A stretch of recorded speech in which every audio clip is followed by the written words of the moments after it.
50, 45. There goes Davis. Oh, my God. Davis is going to run it all the way back. Auburn's going to win the football game. Auburn's going to win the football game. He ran the missed field goal back. He ran it back 109 yards.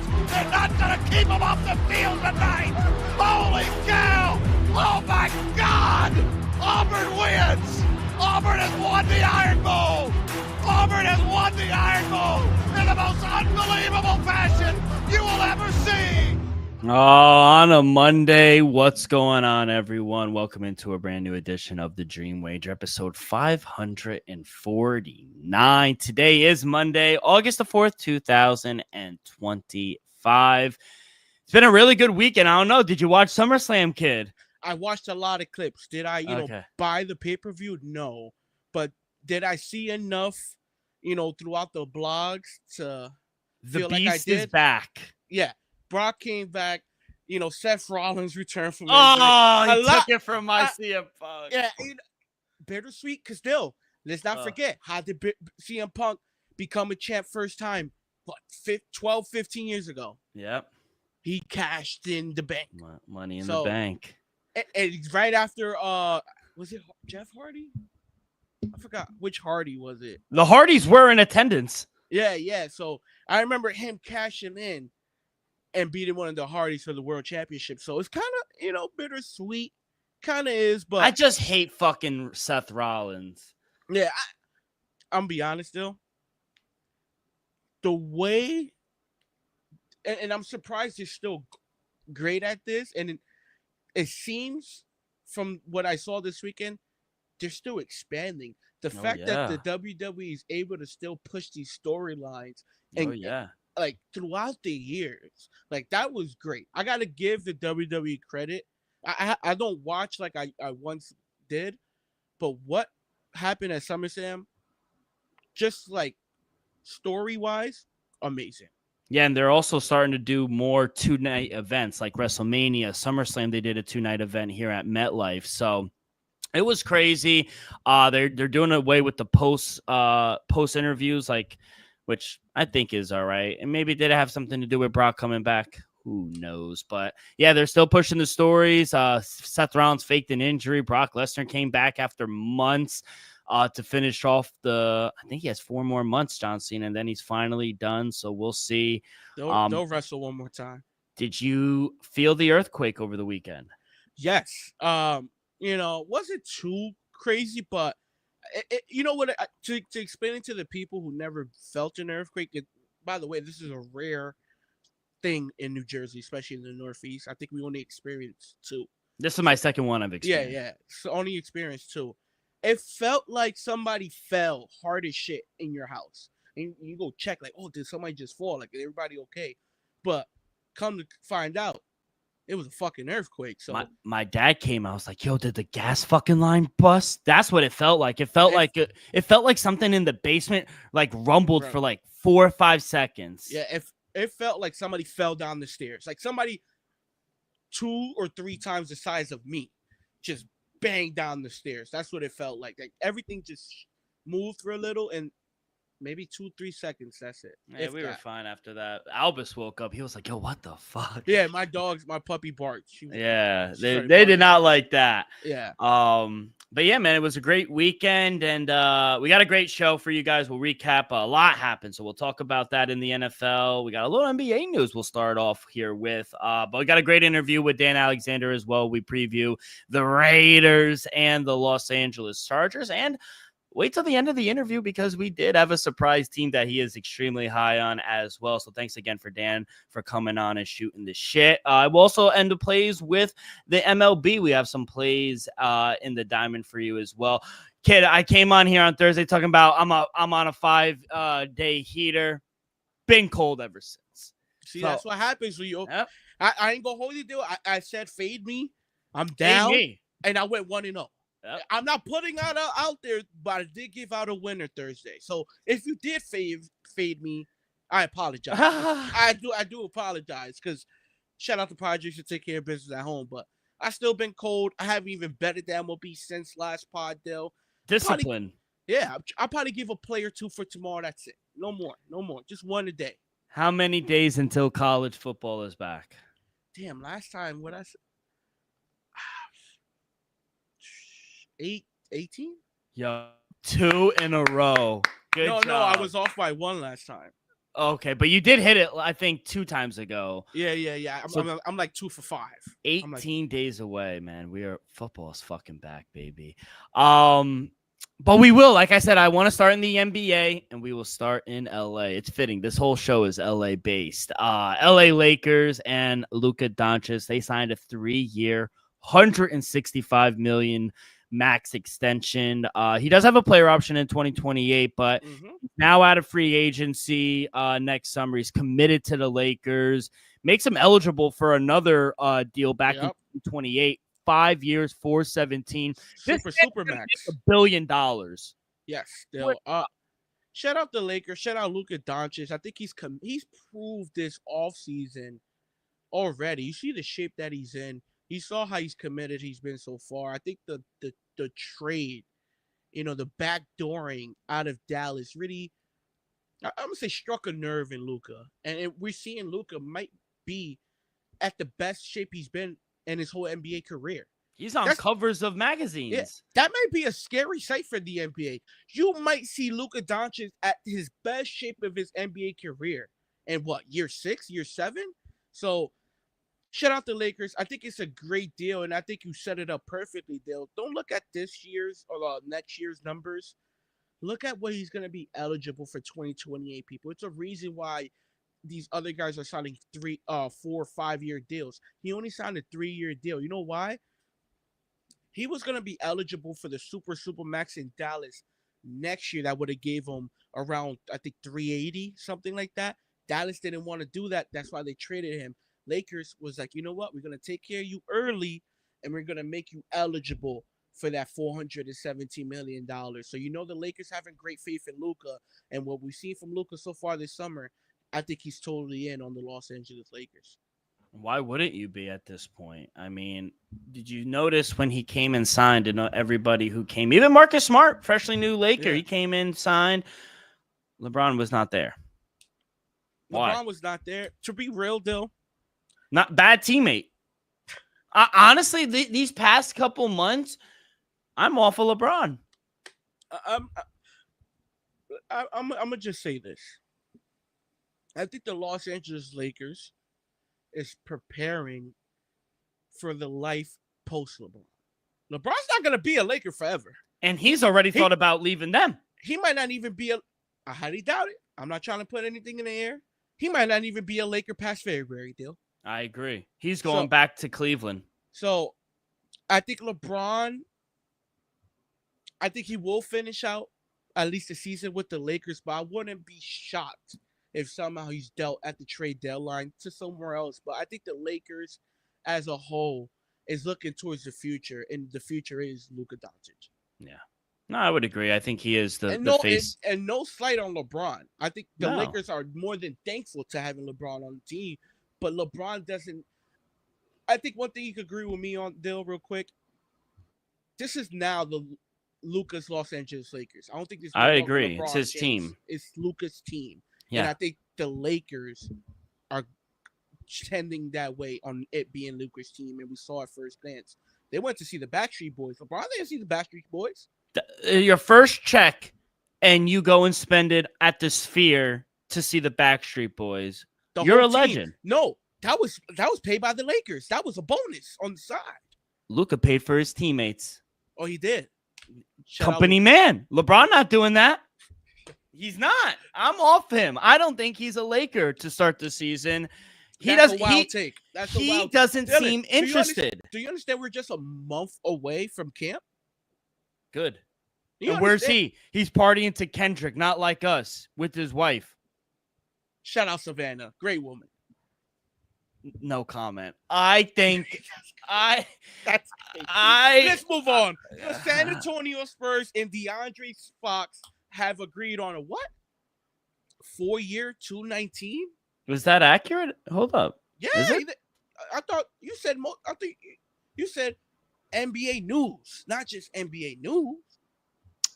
I didn't even see that. Yeah. Oh, I just saw it an hour ago. Sorry, I was doing the interview. Shout out Yeah. Dan. Shout out Dan. Yeah, I didn't even see that. Hold up, this is breaking right now. I hope we 4 years, 229 million extension. Yeah.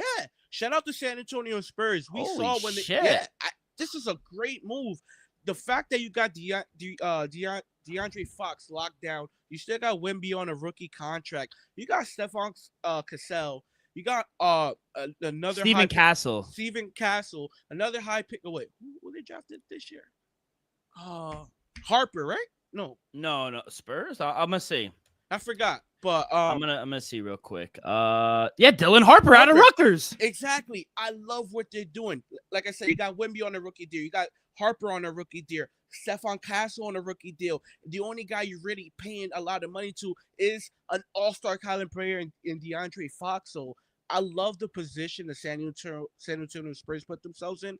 And it's not like they gave him like a super max deal. I understand a lot of people might say that's a little bit much for DeAndre Fox, but at the end of the day, that's the going rate for an all-star caliber point guard. Great deal for the Spurs. Great deal for DeAndre Fox as well. Yeah, I'm happy he got paid. Holy shit, I did not see that. I'm surprised you didn't know. I didn't see that. I had a bunch of shit. I'm glad that I moved it on. I'm glad that 57.5 per year. I mean, he's worth it. Him and Wemby are the best players on that team. So I'm trying to look up their just their roster right now just to see what they're working with. All young, but can they do it? You got Wemby, you got Jeremy Schroden, you got Devin Vassell. I like Devin Vassell. Yeah. I think Kelly Olynyk. Who else? Bismack Biyombo. You got Harrison Barnes, champion. Been there, done that. I like Spurs. I think they're gonna make the playoffs next year. I think the West is loaded, people. We know this. The West is all right. The West is 6 teams deep, Dill. 6 teams? Yeah. I'm gonna say the best case scenario, they're a playing team, Dill. We can't deny how good the West is. You already said it yourself. I think they're like a 9th, 8th seed. Yeah, a playing team, team, Dill. You already said it. Out of your words, the top 3 seeds of the West is already set. It's gonna be no order. It's gonna be Thunder, Houston, Nuggets. Denver. Everybody else, it gotta fall in line. I agree. And we could make the case number 4 might be the Clippers. You think that? Regular season. Yeah, regular Golden season. State, the Lakers, Timberwolves. I'm off the Lakers now. All right. But regardless, with the Timberwolves there and Golden State, that's already 6. Without the Lakers. Yeah.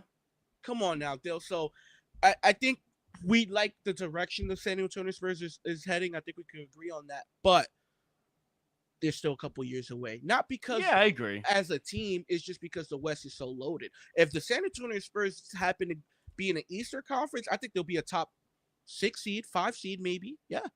Shout out Mitch Johnson, the head coach as well. He learned a lot under Greg Popovich as well. So he's only 38 years old as well. So I like it. And he also learned out of I think he was with the Dallas Mavericks as well under Jason Kidd. Shout out Jay Kidd too, man. But yeah, thanks for that. I had no idea. I do want to see the Spurs get better on the road. At home, they were a very competitive team, but on the road, they really did struggle. So I would like to see them get better on the road. But no, this is a good move. And it says, hey, we trust you. You are the leader of this team. And they're doing right by him. I want to see what Wemby gets. He's going to get Supermax. Yeah, think about it. He was all defensive NBA. If he makes an all NBA team next year, 500 mil. No, I think he'll get 300. Like what Jaylen Brown got, like 320, 328, something. And like it keeps going up. Not like the MLB. Up. MLB going towards a lockout. Put it this: he might get like 350 because it kept going up. Because Luka was eligible in 2028 for 417, so it might be like 360. I hope Luka. I hope Wemby gets $1 billion. He might be the first billion NBA just from salaries. From salary, not like that fake LeBron. You gotta. I'm not a fan. If he might get 3 supermax deals, let's just say he gets 3-4 years. Yeah, something. Yeah, with New Balance endorsement. Yeah, He might be like LeBron and be a billionaire while still acting. By the way, staying with basketball, what's with the NBA? Why are there green dildos on the fucking court? You seen that? Double. WNBA. Oh yeah, I said WNBA. We might have a serial dildo thrower. The guy got arrested. Good, honestly. It's inappropriate. It's funny and all, but you can't be throwing shit on the court. Yeah, one thing, like, I just want to say it's inappropriate just because there's thousands of girls watching. Let's be real. It is funny though. Yeah, no, I'm not. It's funny, especially why is it a bright green one?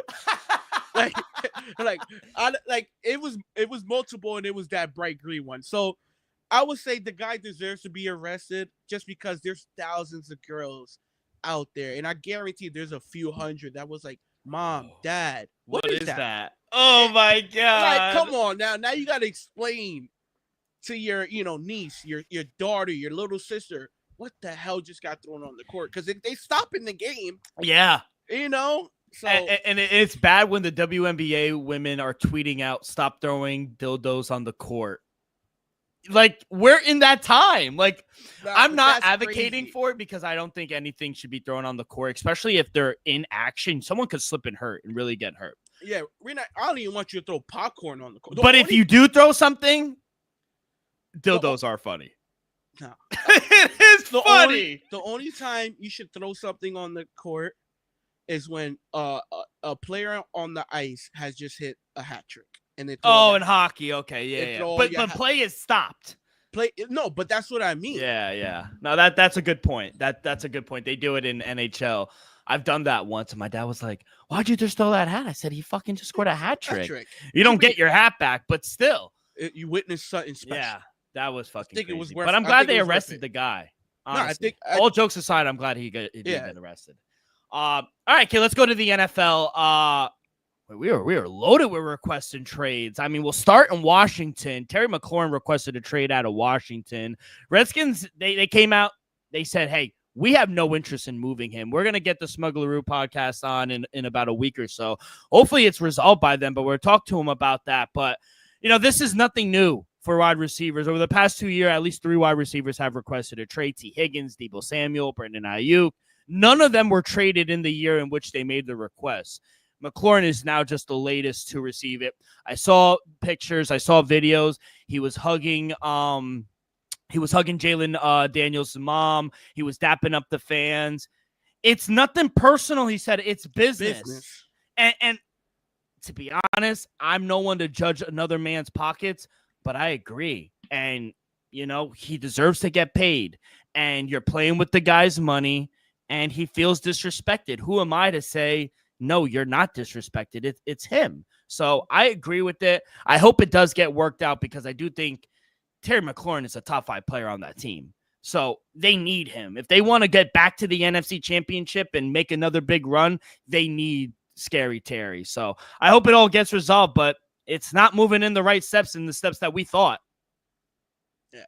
Still, I'm not shocked by this. I think it's the right move business-wise. I understand we might not agree that Scary Terry deserves to be, let's just say, a top 5 highest paid or near the top 3. But one thing I can say is Scary Terry's a difference maker. And I think you got to pay for a difference maker. Right now, I think he's set to make about $16 million. I know a lot of people are going to be like, oh, he's being a diva. At the end of the day, he's being underpaid. So I think he deserves to get what he's worth. Now, is that number an unrealistic number? Is he trying to be a top 3 highest paid wide receiver? Is he trying to get, CeeDee Lamb, Justin Jefferson, Jamar Chase money? We saw Cortland Sutton getting a deal last week, which it was very, I'm not going to say team friendly, but it was reasonable, And I think Terry McLaurin should look at that deal and definitely take a bump up, but at least be reasonable with your team. At the end of the day, you got a chance to win. You have in my opinion, a potential superstar quarterback already top 10, in my opinion, in Jalen Daniels. You want to ride that ride for as long as you can. You don't want to get traded away and then go somewhere you're not going to put up those numbers. Right now, Scary Terry, you're a top 10 wide receiver. with the Washington Commanders. You go somewhere else, you might not get the same production. So I hope the Commanders and Scary Terry figured this one out, because I think the best case for the Washington Commanders and Scary Terry is to move on together, and the best place for him is the Washington Commanders with Jaden Daniels. I don't think he gets traded, though. I think Me either. eventually, yeah. I know I think he has to just bite the bullet and get a 4-year one. I think he 110. gets $30 million, though. I know we said 28 to 29. The tag is around 25, I think, or 24. I think he deserves 30. Now, do I think he deserves 33, 34? No. I'm gonna say that's the thing. I don't think the Commanders gonna want to pay 30. I'm gonna say they're gonna have to. They have no choice. They're not gonna let him walk. Who knows? Still, who knows? You think Adam Peters is gonna let their best receiver walk? And if you are gonna trade him, and it's gonna go to a player we're gonna talk about in a second, you gotta trade him. You can't let him just walk and you get nothing. No, I agree with that, though. But if the number, let's just say the number is an unreasonable number. Let's just say he's stuck on, he wants to be tied top 3, $32 million, $30+ million. Are you going to pay that man $33 million? I would pay him 30 plus. I would.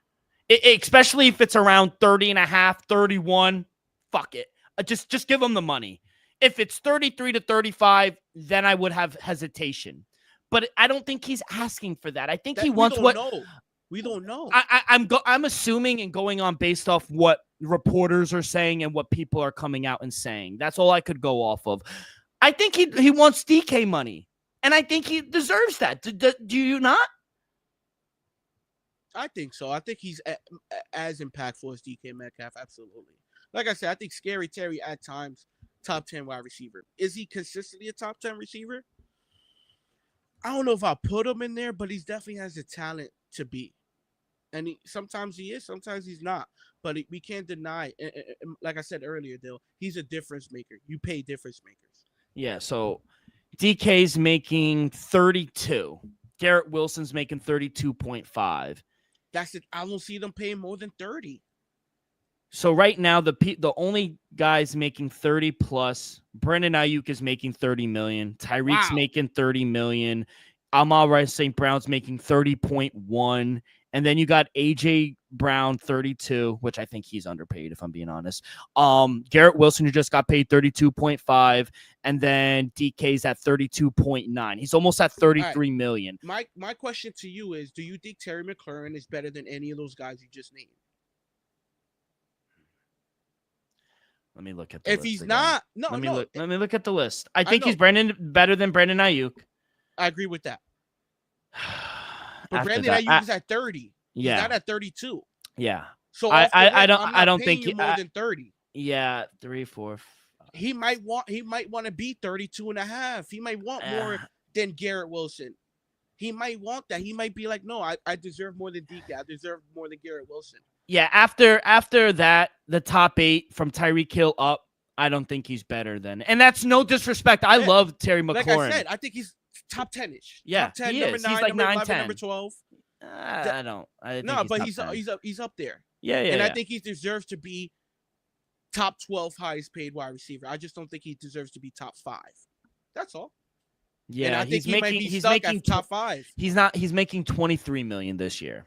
And that's a great number, but it's not really underpaid. It's underpaid. Yeah, he's underpaid. There's no way, and I like him. There's no way Michael Pittman Jr. should be making more than him. Wow.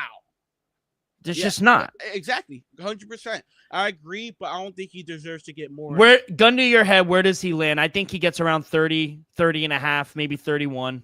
I'm going to say 30. I see the Commanders 30. If anything, up his guarantee. What if he wants 33? Do you let him walk or do you trade him? Put your owner hat on. I'm going to give him 4 years, 120, 80 of it fully guaranteed. Take it or leave it. And what if it comes back and says no? Okay. I want a second-round pick.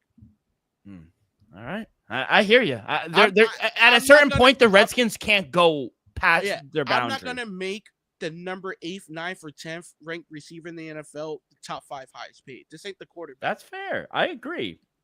Someone that does deserve need to get paid. Micah Parsons, and he has requested a trade as well. I think a lot of people are saying, a nice trade comparison for Micah Parsons was when Khalil Mack was traded from Oakland to Chicago. The Bears gave up 2 first-rounders, a 3rd-rounder, a 6th-round pick for Khalil Mack, and a second conditional 5th-round pick. Shit, that was a load. If Micah Parsons gets traded, I am starting right there. 2 first-rounders. He is a top 3 edge rusher in our league. And he might not be 3, if you know what I mean. So he's 26 years old. He's a 4-time Pro Bowler, 3-time All-Pro. He's a Defensive Rookie of the Year. Every single season, he's had 12-plus sacks, 52.5 sacks in his career, 9 forced fumbles, 4 fumble recoveries. He's 26 years old. Pay this man. Dylan, do you know who, real quick, who else started off their career first 4 seasons with 12 plus sacks to start their career? Only one other player. You hitting me with a trivia. Lawrence Taylor? Nope. Is he active? No, hell no. I don't know if he's not active now. Reggie White. Oh, wow. Mm-hmm. Legend, Hall of Famer. Only 2 players in NFL history to start their first 4 seasons of their career with 12 plus sacks. Reggie White. Wow. Great little stat there for me. Thank you. I appreciate that because I always hit you with the trivia. Yeah, you had to get me back. Hey, that's fair. That's fair. Real quick. Multiple things real quick before I let you go. The Notes app. You gotta crop it because when you swipe over, I gotta reread something I just read, Minka. So let's start cropping whatever doesn't fit in the first one, start cropping it because I don't like to read to begin with. That's 1. That's a joke. 2, man, it's a shame that it's gotten to this because, in those note apps that he said, hey, I wanted my agent to come talk to me. And come and talk to Jerry Jones, Stephen Jones, and they said they are talking to Micah Parsons without their agent. That's sketchy. Mm-hmm. And I know Jerry Jones, he's done things back in the day the way he's done it, but you don't talk to a player without their agent. He went and talked to Minka and said, hey, we got a deal done, and the agent was like, I wasn't there. And, it was just sketchy from the get. And you know what I appreciate? I appreciate all of his teammates and ex-teammates putting their profile picture as Micah Parsons to support him. You got CeeDee Lamb coming out and saying something, putting his profile picture. Des Bryant, we saw the negotiations he dealt with back in Dallas. So I agree everyone having Micah Parsons back in this because at the end of the day, it is crazy. I think he's the best edge rusher in the game. He deserves to be paid like it. He's been more than generous enough to say, you know what, we will – after the season, we will go back and talk about it. And they still won't do it. And it's not like he's asking to get paid the most. He wants to just be compensated, and for him to take shots at Micah Parsons, Jerry Jones, that ain't cool to me. I mean, he's your best player, and that's not even, and it's a defensive player, and it's not even a conversation. So I think it's kind of shitty that they're taking shots at him. I think they'll eventually get done. But if they're really stuck on not signing him for the amount of money he wants, you better get a fucking haul from him. You better. And I know a lot of Eagle fans like, oh, we're going to get him. We have Howie. Jerry Jones is a lot of things. He's not going to trade it in division. Yeah, I can guarantee that. I know a good friend of his might be able to send a couple first round picks over there. Yeah, fuck out of here. So yeah, that those are my thoughts on it. It's unfortunate that it got to this situation. And legally, I went down a rabbit hole. He is technically under contract. So hypothetically, let me give you a scenario. Say he played the year out, right?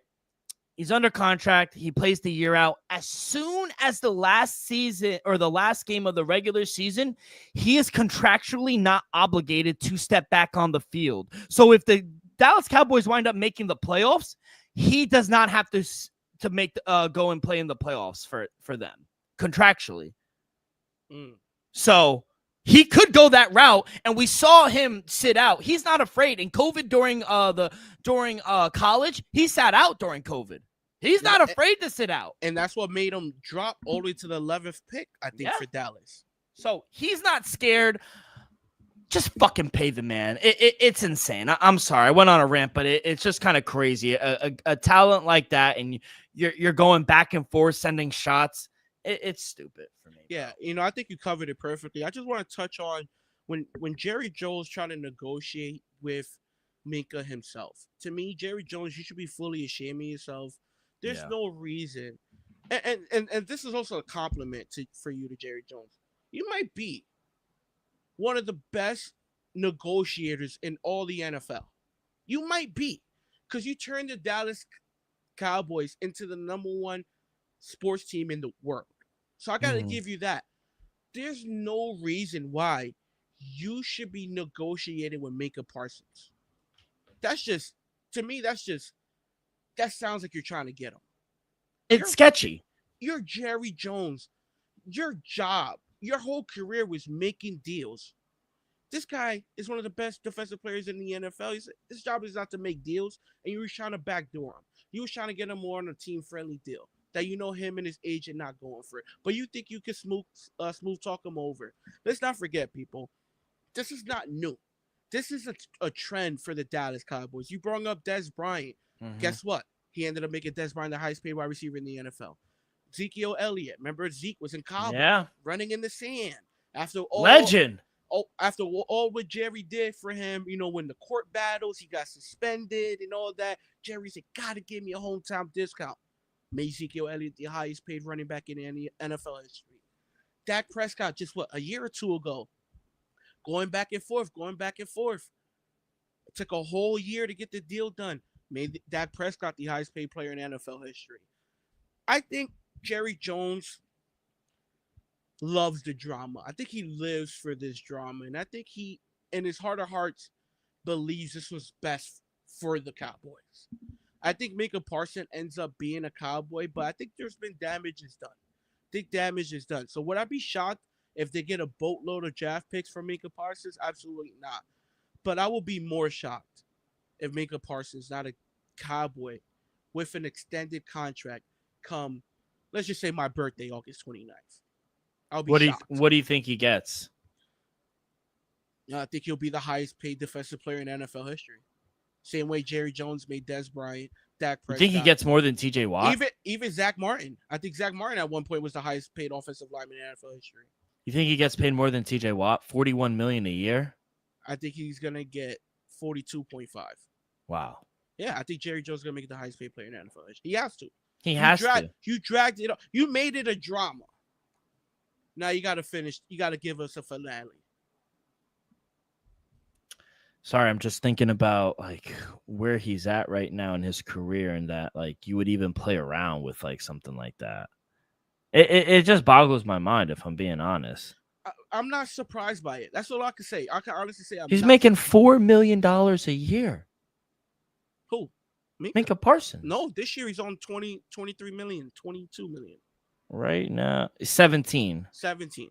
Yeah, last year he made 4.2 million. This year it'd be 17. Yeah. And that's because they picked. You got rookies coming in making more. I'm sorry to cut you up, but you got rookies making more than that.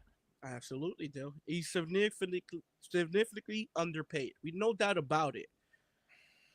I don't know. I think Jerry Jones just loves the drama. But why? But maybe the damage has been done. Maybe the relationship is unrepairable. We'll see about that. Do you think he gets a haul like Khalil Mack did back in the day? Because I think it's a good comp. Back in the day, Khalil Mack was a fucking beast. Yeah, but maybe not, because Khalil Mack, I don't think Khalil Mack requested a trade. He was just traded. You're not going to get the full dollar amount trading for Micah Parsons. You're going to get nickels and dimes, maybe quarters out of him. You're not going to get your full dollar out of him. You're still going to get 2 first-rounders. Yeah, the Bears was able to get their full dollar out of Khalil Mack. Teams know Micah don't want to be a Cowboy. They could use that's leverage still. So yeah, I'm gonna say crazy. Definitely 2 first rounds and maybe a player. Okay. Well, we'll see. Hopefully everything And gets like a resolved. fifth. They always throw a fifth in there. Yeah, or a conditional fifth or Yeah. whatever. All right, kid. Before we get to our interview with Dan Alexander, a quick word from our sponsor. We're brought to you each and every episode by Viva Tequila Seltzer, the most refreshing hard seltzer on the market, hands down. It's no wonder why Viva was voted #1 hard seltzer in the world by San Francisco World Spirit Competition. With only 88 calories, 0 carbs, 0 sugar, and a light 4.5 ABV, Viva is the perfect drink for your post-game celebration, as it was created with that active lifestyle in mind. We flavor tequila seltzer because flavor is the spice of life, and we like our drinks. So just a kick, just like how we like our lives, whether it's Huckleberry playing a round of golf with the boys or an elderberry watching some MLB baseball, it doesn't matter. Our favorites pair perfectly with that Artisanal Blanco tequila for that subtle and refreshing drink. I believe here at the Dream Wager and at Viva is to live long, live well, and live it up. And now, here is our interview with Dan Alexander. All right, great interview with Dan Alexander. Kay gave some good lessons as well. I know you weren't there, but in the beginning, all about, discipline, bankroll management, and a lot of things early gamblers who might be listening to us should really listen to, because I know back in the day when we all first started, we were chasing those parlays. Really shop around, find the best odds. We tell you this literally, we say it too much. Shop around. You should never have one sports book, never be lazy and be like, oh, I don't want to log into DraftKings. Why give Vegas more money than they already have? It's stupid. So, but yeah, kid, big on the Raiders, likes the Chargers and the Falcons. He was very high on the Falcons. So we'll talk about that team in just a little, kid. But let's start. Let's start with the Raiders. I like this Raider team. The Raiders. 110-1 to win the Super Bowl. Now I think that's a little out the window, but AFC 50-1 to come out of the West, 12-1 to make the playoffs, plus 320 to not make the playoffs, 430. Win total is at 6.5, minus 120 towards the over, at even money at plus 100 for them not to. Kid, I will start with you before I give mine, but what do you like here for the Raiders?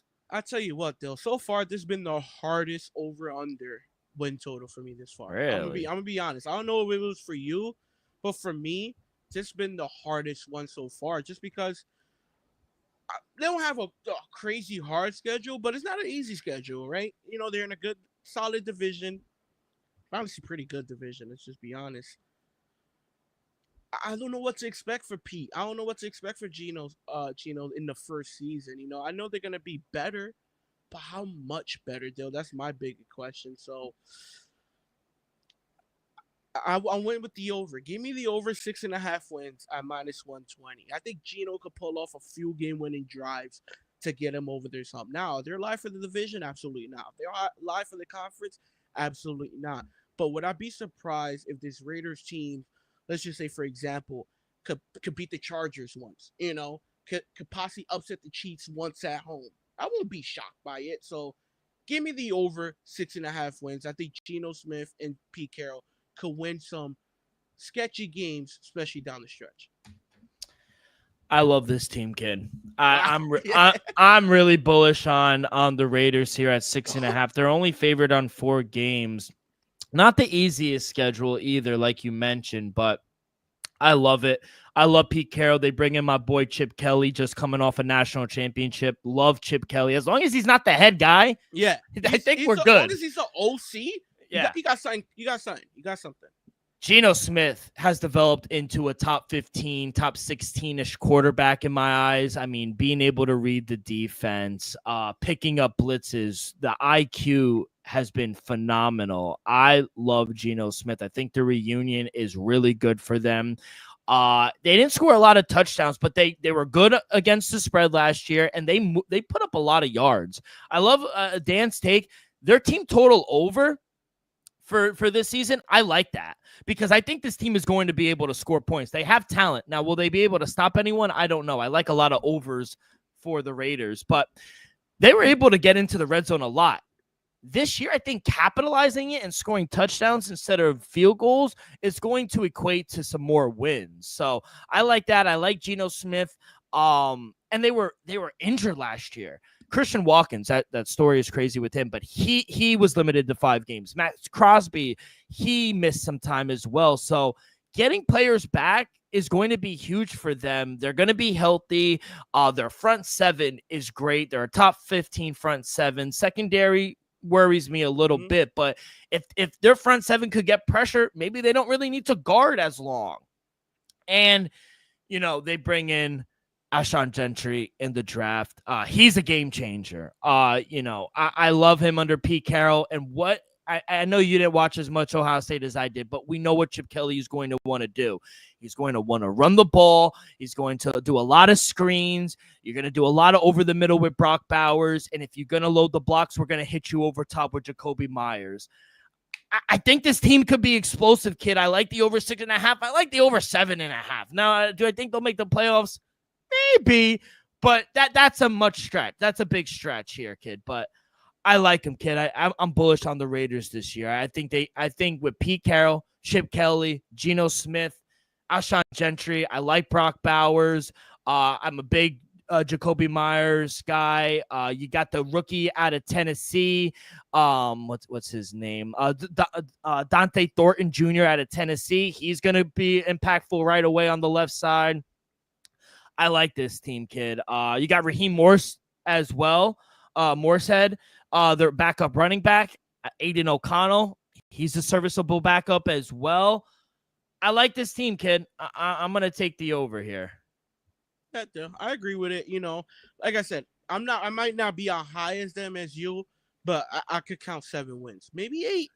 But yeah, I definitely like 7 wins for this Raiders team. All right, let's go to the player props now here for them. Geno Smith, passing yards is at 3,575.5, minus 114 both ways. That seems about spot on. I'm going to stay away from that, but passing touchdown, 20.5? I got to take the over with that. What I mentioned with Brock Bowers, he's going to be 1,000-yard receiver. He'll have 6-7 touchdowns each. You bring in Jacoby Myers. He's going to have 7-8 touchdowns, I think. I worry about how run-heavy this team is going to be with Alshon Gentry, though. That is my worry. Watching Chip Kelly all last year in college, I know they want to run the ball. That is my worry, but I'd rather go 20.5. He had arguably one of his best seasons last year, Geno Smith, and he went over this number. So, yeah, over passing touchdowns, I would rather go than yards. Yo, give me the over yards. I got 3,600.5, minus 114. He went over this mark for 3 straight seasons in 2022 with Pete. He had 4,282 last year. 2023, 3,624. And then last year with McDonald, Dill, 4,320. He had 21 touchdowns last year, 20 in 2023, and then he had 30 in 2022, Dill. So I think we're going to see him. He'll go over this number, Dill. I understand you might be a little worried about it. I'm not too worried about it. I think Geno might be around 4,000, at least 3,800 passing yards. I agree with you on one thing. I think this team might be heavy on the run. I think you drafted Gentry for a reason. So I'm going to go over regardless, over 3,600.5. I think this number is short, especially what he's done these last 3 seasons. And then at 20.5 touchdowns, Dill. He went over this mark 2 out of the last 3 seasons. I think they're going to have to go over again. Give me over 20.5 touchdowns for Geno Smith. I think he's somewhere around 23, 24, maybe 25. Now, Alshon Gentry, a lot of props out there for him, and the market is telling you how good this guy is. I mean, watching the videos in camp, when he gets to the second level, I mean, his vision is insane, kid. He's the reason Boise State was even relevant last year, and they didn't really have the best offensive line. His rushing yards. What happened? They were even a bowl team because of him. Yeah. His rushing yards, 1,075.5. His rushing touchdowns at 7.5. I like that. Offensive Rookie of the Year, plus 250. He is the leader, which makes sense. But there's always that guy that sneaks up out of nowhere that might win it. And I think maybe in season you could get a better number. So I would stay away from the Offensive Rookie of the Year. But rushing touchdowns at 7.5. With this guy during the red zone and goal line, they're going to feed him the ball 3-4 times in a row. I've seen it in Ohio State. They are going to do it. And we didn't have Alshon Gentry. they're going to do it. Over 7.5 touchdowns, I like. And I think he gets 1,000 yards as well, but I'd rather stay away from the yards. Dale, I think you said it perfectly. He's been special.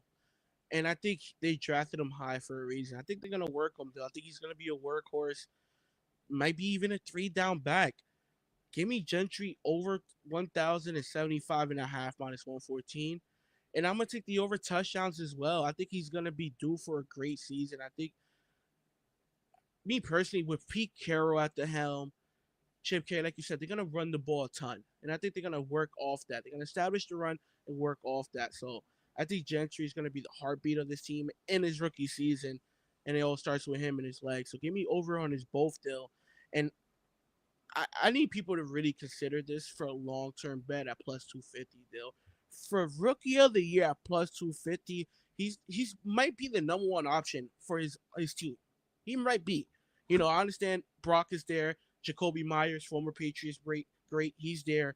But Gentry might be the number one option there. I think he's going to get 300 plus touches on the ground this year. Maybe, 25, 30, maybe even 40 catches as well. At plus 250, give me Gentry at offensive rookie of the year. I think the number is solid at plus 250. Don't get me wrong. Can Travis Hunter, maybe do it? Can the guy from the Panthers, McKillen from Arizona? Tatum McKillen, the wide receiver, yeah. Can he possibly have a great rookie season? Yeah. I'm high on him too. Yeah, I like him. I honestly do think he honestly live. He's good for fantasy too, I think. Yeah, I think he's live for this award. Yeah. Maybe if Cam Ward somehow wins, 6, 7, maybe 8 games, I think he'll be locked in for offensive rookie of the year. But no doubt in my mind, this is his award to lose. Give me Gentry plus 250 offensive rookie of the year. I love it. Now they do have some weapons, like I said, obviously led by Brock Bowers. His receiving yards is 1,025, smashing that over. I mean, I get it. You said Gentry might be the first option, but what do we know? First year, new offensive coordinator. What is your safe target? Your tight end. And what does Chip Kelly like to do? He loves your tight end. Tight end screens as well. Little bubbles. He's going to get a lot of that. I'll stay away from the touchdowns, but I think Brock Bowers over the middle. He's a stud. There's just no ifs, ands, or buts. Brock Bowers might be the best tight end in the league, in my opinion. I think talent-wise, he might be top 5, but I think he's the best right now. He's a great fantasy option as well. He went over this number last season in his rookie season. Now he gets a better quarterback in Geno Smith. He's going to have 1,000. He's going to have 1,200 yards. Dale, I can't disagree with anything you just said. But I'm going to fade him. Wow. Give me the under, 1,025.5. He had a great season last year. He had 112 receptions. I don't think he goes for 112 again. He might go for 90, 95, maybe 100, Dale. But I think those extra 12 catches, extra 22 catches gets him the under. Like I said, I think Gentry is going to be the vocal point of this offense. I think he's going to get 300-plus touches. And don't forget about Jacoby Myers there as well, Dale. I think Brock Bowers is everything you said he is, Dale. I think he might be the best tight end in football. He might be. It's definitely top 3, and he proved it in his rookie season. But I don't think going under 112 receptions than what he had last year ain't crazy. I don't think having back-to-back 1,000-plus seasons as a tight end ain't crazy. So I have no doubt in my mind he can do it. I just don't think he will do it. So give me the under 1,025.5 at minus 114. Still think he goes for 850, 900 plus. But give me his over 5.5 touchdowns. He had 6 last season. Now with Geno Smith, I think he's going to look for him in the red zone if Gentry doesn't punch it in. I think he'll definitely be the number one option in the red zone on passing downs. So give me Brock Bowers over 5.5 touchdowns at plus 124. Anything on Jacoby Myers? Yeah, Jacoby Myers couldn't find his touchdown prop. No touchdown prop, just receiving yards. His at 825. Give me the over at 114. I think Jacoby Myers proved, he might not be a household name. He might not be a Pro Bowler, but he has the capability of being a number one wide receiver. And I think he's proved that, year in and year out as an Los Angeles Raiders. So Nah, they're still Oakland to me. yeah, give me the over 825. Don't get me wrong, I don't expect them to have like 1,200 plus, but would I be surprised he's around 1,000 with 5+ touchdowns? Absolutely not. Give me the over 825 and a half. I love it, kid. We're both high on the Raiders. I love that. I'm I'm bullish on not them. high on them, but I believe they'll go. They're over gonna be 6. better. There you go. They will definitely be better. Yeah, I'm high on them. Let's go to the Chargers. Second year for Jim Harbaugh. I don't know. We obviously were watching the Hall of Fame game, but man, before the game when he was talking about, oh, you love football and football loves you, and you could tell this fucking guy loves football. All he wants to do is coach football. He makes me want to run through a wall. Like, I love Jim Harbaugh now. Like, the culture that he's bringing here to Los Angeles, it's infectious. It's like contagious. So I love it. I like this team a lot, kid. 11-6 last year. I think they overachieved in their first year. You're bringing Greg Roman, second year now. Jesse Minter as well for their DC. Love what they did, too. What do they need to do? Protect Justin Herbert and get bigger on the line. And who's bigger than Mekhi Becton? Right guard with Joe Alt. That right side is insane. They get a new center as well. You got Slater on the left tackle as well, who just got paid. This is a top 5 offensive line. We know every year what they want to do. They want to run the fucking ball. And who do they draft first round? Omarion Hampton out of North Carolina. Great running back. You pair him. They sign Najee Harris as well. Kid, Dan and I talked about this running back room, and we've seen it more and more throughout the years. Running back by committee. We see it more and more every year. More teams start to do it. This might be a top 10 running back duo. Omarion Hampton should be their running back, should be RB1. Najee Harris should be running back 2. Every time at the end of the year you look up, Najee Harris has 1,000 yards. I think this offensive line is phenomenal. Yes, they lose Mike Williams. That's fine. Ladd McConkey, he is nice. Arguably, he had a top 15 season last year out of the slot. He is good. Mm-hmm. And I know what you say. Can Justin Herbert take that next step? But look at what he's throwing to. Will Dissly's not that good. Quentin Johnson has been, like you said, a disappointment. I don't want to say bust, a disappointment. Yeah. He hasn't lived up to expectation. So, yes, they made the playoffs, but you got to look at who's Justin Herbert throwing to. That is a problem. He has one legitimate receiver. Defense, great. I think defensively they're good, especially their secondary. Obviously you have Derwin James, but you bring in Dante Jackson in the corner. He's really going to elevate on the right side. Love their defense. They lose Joey Bosa, but they re-sign Khalil Mack. I think they'll be fine defensively.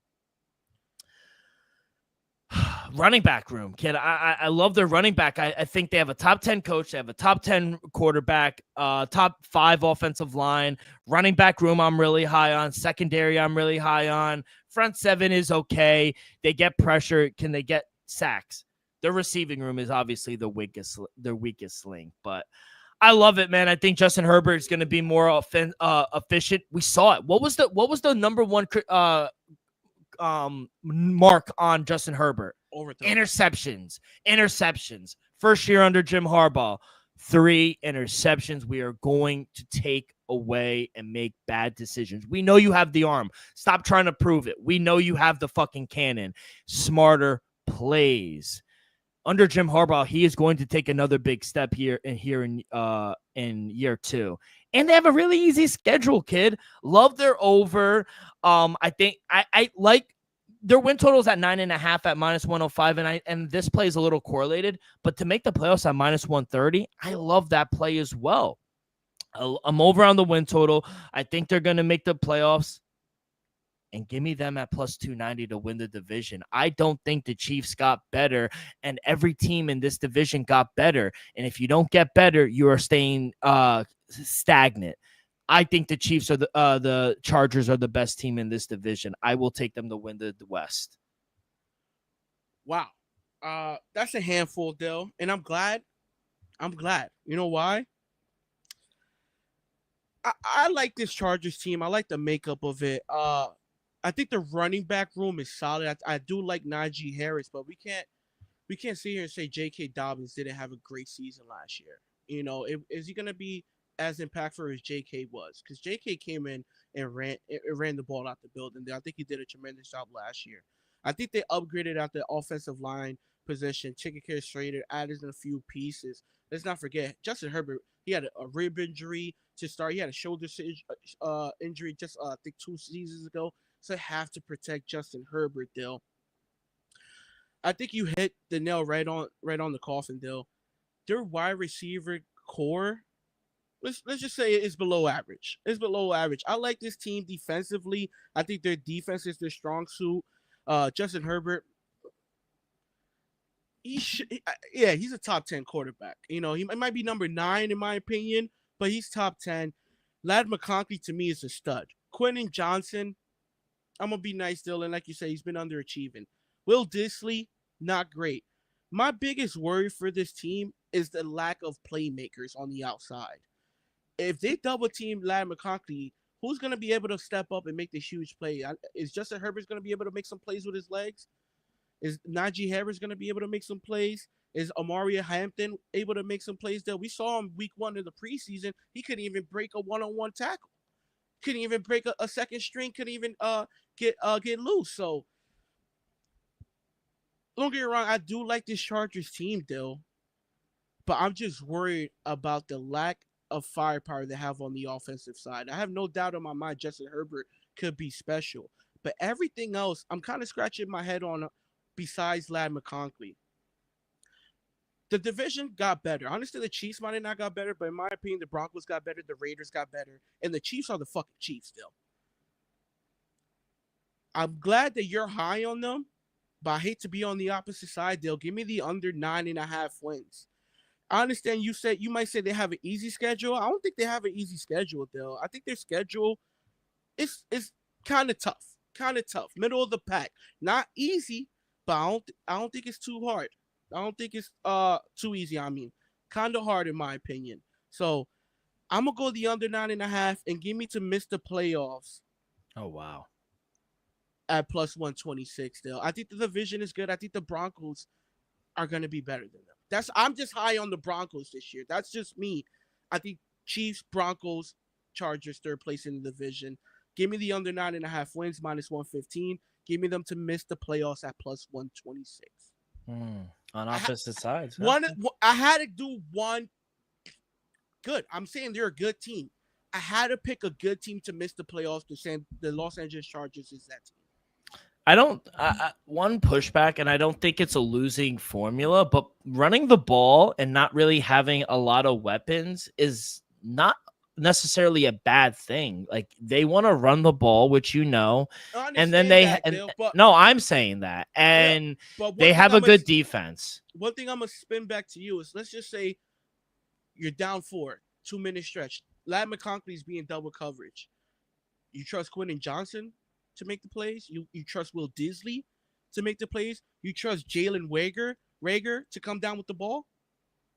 That's my biggest question to this team. I have no doubt in my mind Justin Herbert is special. Najee Harris most likely is going to be around 1,000 yards if he doesn't lose his job to Hampton.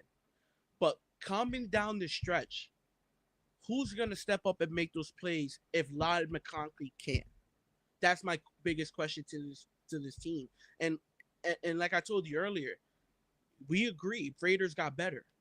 I think the Broncos got better, and the Chiefs are the Chiefs still. I'm going under 9.5.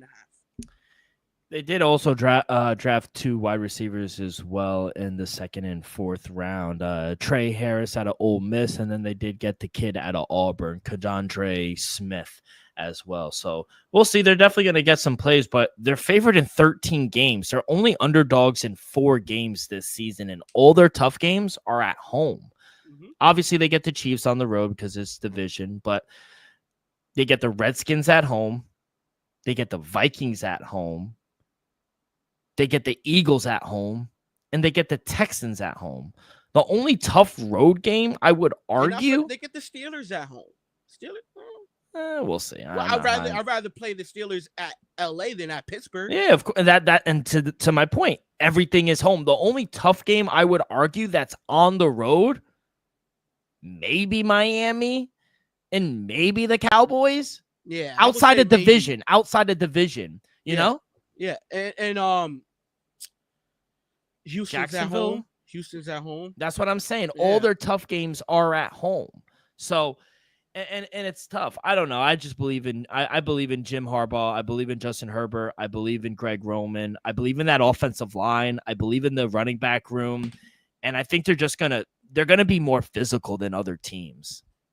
So that's what I believe. But let's start with the player props, though, because I'm interested now to see where you're going. Justin Herbert, 3,650.5 his passing yards, 22.5 for his passing touchdowns. What are we thinking here for Justin Herbert? I'm gonna be honest, though. Barring injury, I think 36.5, it's a little low for Justin Herbert. I think he's been great. I understand he dealt with some injuries. Throughout his career, he missed games in the season. But I think if Justin Herbert plays 14, 15 plus games, he'll go over this mark. So I understand Vegas is probably a little worried that he's going to miss a couple games. I'm putting it out right now on the record. I'm going to say Justin misses 2-3 games for a thumb, shoulder, or sore rib, something like that. Nothing serious, but throughout Justin's career, he has missed multiple games every season. So I think the number is low, but it's low for a reason, Dill. I say if he plays 15 plus games, he goes over. Give me 36 and 50.5 passing yards, and also give me his over 22.5 passing touchdowns. Like I said, I don't love the outside weapons. Don't love them at all. But that doesn't mean Justin Herbert's not special. Mm-hmm. I agree. I don't think I still think, like I said, I got them going under win. So what that means, they're gonna have to be batting these games out. They're gonna be throwing the ball more than running the ball. So I think over 22.5 touchdowns. Like I said, at 15 games, he goes over both these marks. All right, kid. No running back props, and honestly, the job is up in the air, Dill. I don't think it is. You think Najee's week 1 starter submitted? No, I think Hamilton is. I think Omari and Hampton. That's what I'm saying. Job in the air. Yeah, and regardless who starts, it's going to be running back by committee. So that's why I would honestly stay away from the props, because you never really know the usage rate of either of them, especially with Greg Roman. You never know. They're going to run the ball. They're both going to get a lot of carries. So I would stay away from them. I do like them in fantasy because I do think both of them will be used a lot. Yeah, I would put it this: if there were props out there, I would take Hampton over yards, Najee over touchdowns, because I think Najee would be more of a. Just compare it to Detroit. I think Hampton would be more Sonic and then Najee Knuckles. Mm-hmm. That's fair. Yeah. Let's go to Lad McConkey, best receiver on the team. I don't think that's a question. I think they really hit a gem out of Georgia, too, in the second round. I think they got a steal. If you look back at it, absolute steal in the second round. He, like I said, he was arguably a top 15 receiver last year. 82 catches, over 1,100 yards. That was top 10 in the NFL. He only had 7 touchdowns, but still, he was great. No, he was great for the Chargers. And this year, his receiving yards is at 1,025.5. He smashed the over. He's going to get 1,000 yards. He's their only weapon, receiving wise. And you could get plus money on the receiving touchdowns at 6.5 at plus 105, minus 140 towards the under. But what are we feeling here from McConkey's second year? Still, he went over this mark last year, and I think he missed 3 games.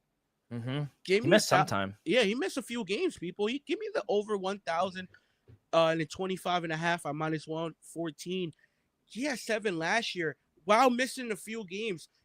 He's just like Justin Herbert, Dill. And if he plays 15 plus games, I'm not even saying all 17, just 15, he's going over both these numbers, Dill. Give me Lad McConkey. I think he's special. I think the Chargers hit a home run with him last year in the second round. Like you said, Dill, I'm not saying Lad McConkey is a top 10 wide receiver, but come at the end of the season, I wouldn't be surprised he has 90-plus catches, 1,200 yards, 8-plus touchdowns, and that's probably going to put him as a top 10 number-wise in the league. So I wouldn't be surprised if he has a top 10 statistical season this upcoming year. I'm not saying he's a top 10 wide receiver, but I think he'll put up top 10 numbers. Yeah, you wouldn't be surprised either because he's the only option, so it helps him out there. That's what I'm thinking. So yeah, I love it. I'm high on both teams. Like I said, I'm taking them to win the whole. Real quick though. Yeah, I got a nice juicy for the people listening live. If you want to take a little sprinkle on it, I think you even like this bet, Dill. This guy's coming off a huge extension just a week ago. Give me Matthew Slater for the protector of the year. Rashard Slater, my fault. Protector of the year plus 1,600. Wow. Guess they made an offensive lineman award. I think he's the 6th or 5th favorite to win it at plus 1,600. Give me a sprinkle on Rashard Slater as protector of the year plus 1,600. I love it, kid. Good shit. You have anything else? No, that's it. Dill, hate to do it. Week 1, give me the Chiefs minus 126 on the money line. I understand they're gonna be in LA, but there's no. Come on, Dill. You know what's gonna happen week 1. Chiefs are gonna take care of business at minus 126. People, get the number now before week 1 starts. I guarantee they're gonna be a minus 140, 150 money line. Right now it's minus 2.5. Come game day, will be minus 3. We know you know this, Dill. You know this. I don't know. Money will be coming in on the Kansas City Chiefs. I think we could get a better number on the Chargers then. Yeah, absolutely. If you think the Chargers are going to upset the Chiefs week 1, absolutely. I think you will get a better number week 1. And I am. But give me the Chiefs Chargers. Minus 126 right now, week 1. All right, kid. Let's end it with some baseball plays. Like I said, I've been kind of fucking ice cold lately. I'm not gonna lie. Went 0-2 yesterday. Mets fucking suck. And now looking on Tuesday. Not for nothing, the Mets blew my boy Lee at work. Huge parlay. Parlays ain't it? Yeah, he said, "Fuck, man." I said, "What's wrong, Lee?" He said, "Fucking FanDuel took my money, man." I said, "Shit." Yeah. Don't worry, you go get them today. He's like, "Yeah, man, I might smash the Mets today. They should win." I said, "I don't know. Cleveland been hot." I said, "Cleveland been hot now." Yeah, Cleveland, Logan Allen pitching tomorrow against Clay Holmes. And Mets should be favored at home. They're a wagon at home, but man, minus 195. The value is not there for the Mets come Tuesday. So gonna stay away from that. I kind of like the Texans here, Texas Rangers here. I'm at home with Nathan Eovaldi. I am off on the Yankees right now. They do not look good. Will Warren is not someone I really want to back on the road as well. They just got swept for the first time ever by the Miami Marlins. I mean, Jazz Chisholm, that stupid error. Yeah, and there's no accountability. There isn't. There's no accountability, and I like the Rangers, so I'm going to take them. I like them. I like the Fish as well at home. They've been red hot, and Houston's kind of looked mid recently, so. Oh, they just got swept by the Red Sox still. We'll make y'all do that. Red Sox have been good so far. They're First home. Place, 3 games out the division. Come on. Yeah. No. For you guys, first place in the wild card, 3 games out the division. Yeah. You surpassed the Yankees. 5-game winning streak. Yes, sir. Yes, sir. And you guys are huge favorites against Kansas City. It's Garrett Crochet Day. He's a stud. That's why. Gonna continue to fade the Braves minus 147, minus 150 Brewers. I love Freddie Peralta here as well.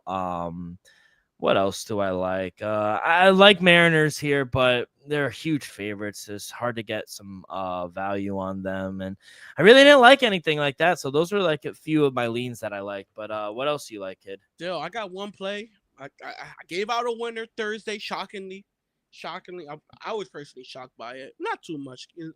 Padres have been good at home this season. My one play for tomorrow, Dill, it's a little chalky.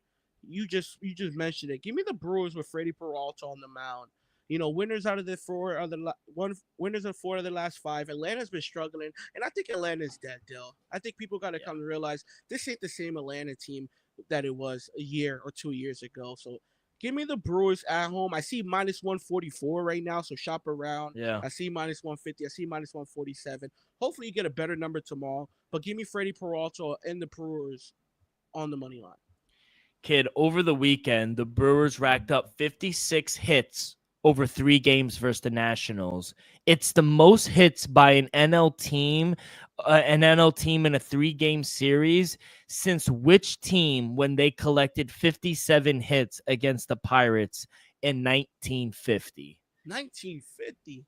Less teams than Pirates, NL team, Chicago Cubs. No. Do you want one more guess? Yeah, one more. I'm trying to think. Older team, NL. Not the St. Louis Cardinals. Maybe the St. Louis Cardinals. No. Give me Willie Mays and the Giants. The Brooklyn Dodgers. Wow. Yeah. 57. 56 hits over the weekend is fucking crazy.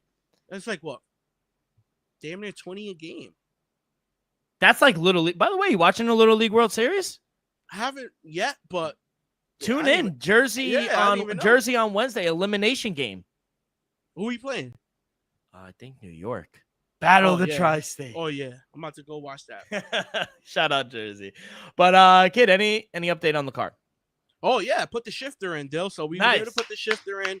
I got 3 wheels on.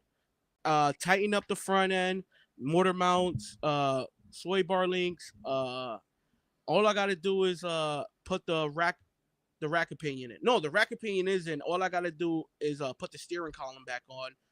I gotta get a bolt for the rear toe, put the rear wheel on, and I'm towing it out to finish the fuel system and the radiator and the sub harness. I hope it's by week 0. I hope so. I'm gonna be honest, Phil. If it's out the garage, let's just say by this weekend, I say the following weekend, I'll have it registered and insured. Let's fucking go. Well, I hope. Yeah, I hope. Well, good luck, kid. Thanks again for Dan for coming on. We really appreciate it. Good luck on all your bets this week, and we will see you guys down the road. Peace.